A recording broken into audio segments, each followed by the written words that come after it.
Gisugat pinaagi sa usa ka lihok protesta sa progresibong grupo nga Bagong Alyansa Makabayan o Bayan Southern Mindanao ang ikaupat nga State of the Nation address kunsona ni Pangulong Bongbong Marcos. Ang detalye sa live report ni Argil Relator. Argil. Sara, bagsak matud pa ang ihatag agrado sa grupong bayan kay Pangulong Bongbong Marcos sulod sa iyang tulo ka tuig sa katungdanan. Ang bayan! Ngayon ay lumalaban! Ngayon ay lumalaban! Ang tao!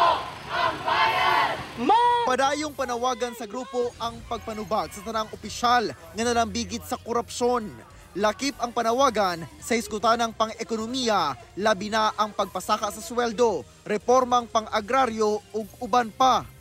Apila din ha itong concern regarding sa disaster response kung diin ang atong mga kababayan sa dakong bahin sa Pilipinas na apektuhan lang sa bag-uhay lang nga bagyo. So sa lapas tulo ka tuig na sa administrasyong Marcos, wala matud pa sila'y nakita nga mahinungdanon nga kausaban sa kinabuhi sa ordinaryong Pilipino, labi na sa mga mamumuo ug mag-uuma. Taliwala sa nagkalapad na panawagan for wage increase sa workers, pakyas ang Marcos administration dinha sa pagpasar unta sa legislated nga 200 pesos salary increase. Gisingil sa grupo ang administrasyong Marcos sa parayon matud pa nga pagpalisod sa mga Pilipino, labi na sa parayong pagtaas sa presyo sa mga palaliton.